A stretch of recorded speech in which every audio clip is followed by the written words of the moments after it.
Action. Bill tonight, and who else in the house? Sharon. Hello, Sharon. How are you? Don't worry, I'm not talking about that. This is something completely different. Have you ever thought what time is?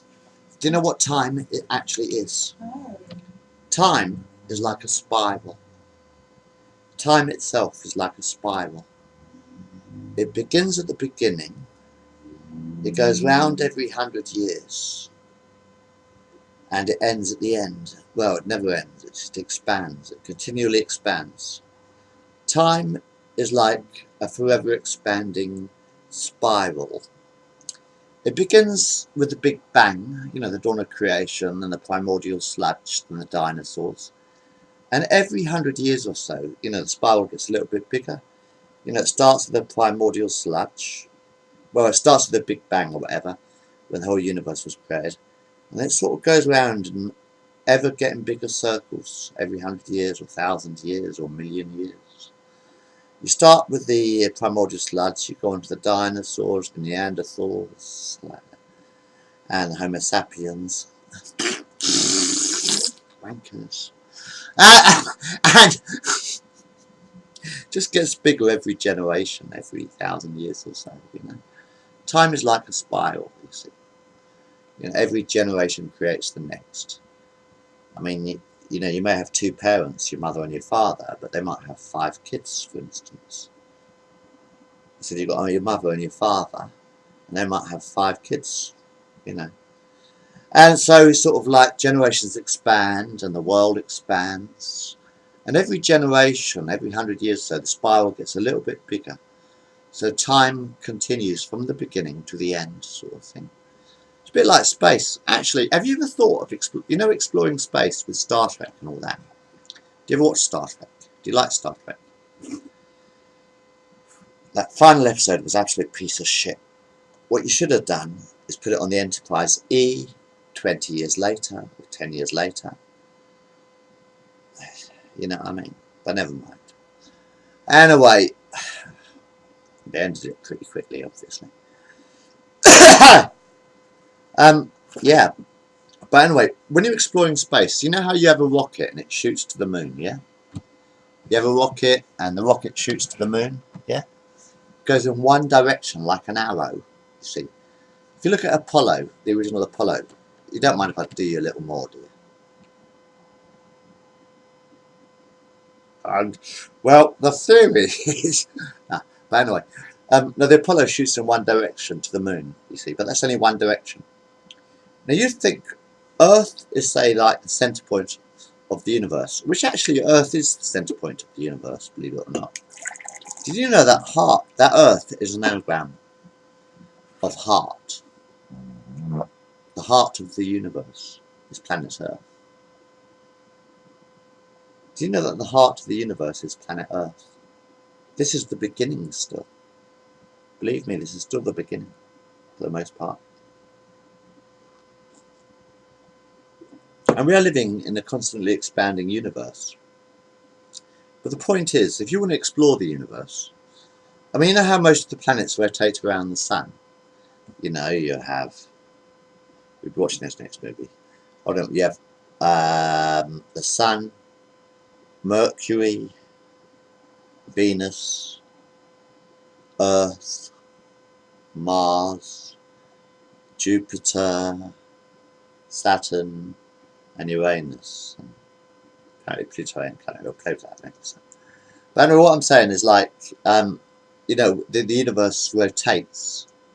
The universe does not move in a straight line, does it? So the universe does not move in a straight line.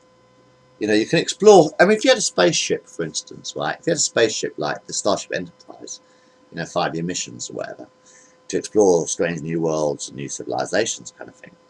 But you'd be moving in one direction, wouldn't you? In the Enterprise, you'd be moving in one direction, wouldn't you? Yeah. Captain Kirk, when Captain Kirk explored the universe, he moved in one direction only, right? One part of space, one direction, didn't he?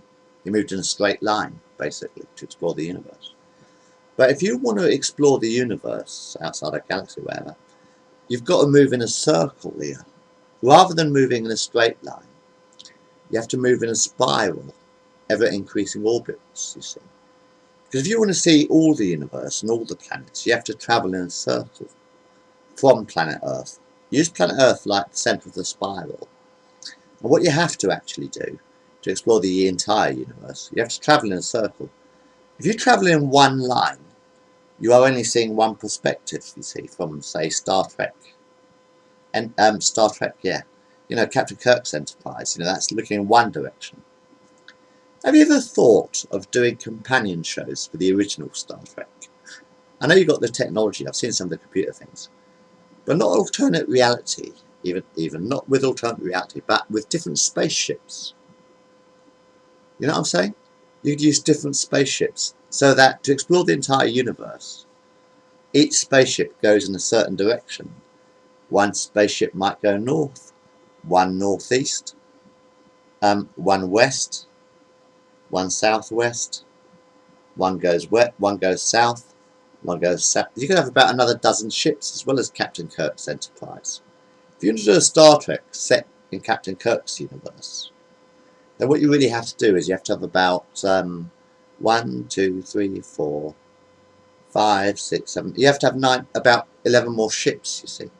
In fact, what you want to do, what would be a good Star Trek series, is you do the story of the other 11 ships in Star Trek. You know the original Star Trek with Bill Shatner? How about doing a companion shows for that? You could have, say, like 12 ships. Like the, sorry, hang on a minute, hold on. The NCC 1701, sorry, 1701, that's 501. You could have the 1702 to go in another direction. The 1703 goes in another direction. The 1704 goes in another direction. 105. And you do it like the clock. So you have 12.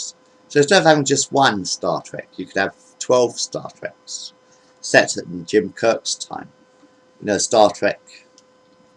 You could have one going in every direction to explore the universe. So you sort of like have about 12 starships at the same time as Jim Kirk's Enterprise sort of thing, or 11 other starships. Or you can explore the galaxy, if you really want to do it for real. You can explore the galaxy, but you should do it in a spiraling motion, an ever-expanding spiral. Because if you go round, then you explore the whole universe. If you go in a straight line, you only explore one part of the universe. Do you understand me? You understand what I'm saying? Mm. If you go in one direction, say northeast, for instance, you'll keep going northeast.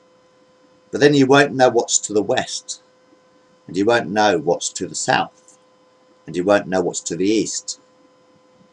So if you're going to have a ship that goes northwest, for instance, you've got to have a ship that goes southwest to explore the rest of the universe, because actually the universe is not a straight line. The universe is in fact round, you see.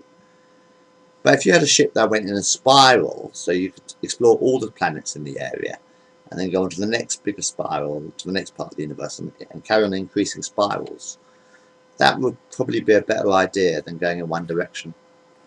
Anyway, that's about all I wanted to say, really. Boom, boom, boom, boom. You right, Sham? Yeah. Cool. Anyway, this is Star Trek spirals. Sort of going around in ever increasing circles. Don't we always? Or do you just go in a straight line? I'm alright from last night. No, but when you think about Bill Shatner's Enterprise, it went in one direction, really, didn't it? Sort of thing, you know, 5-year mission going in one direction. There's no reason why you can't make another 11 series, for instance, with each ship going in a different direction. One goes north, one goes east, one goes south, one goes west, one goes north, etc., etc., etc. You know, there's room for a whole fleet of ships for every generation. Ciao.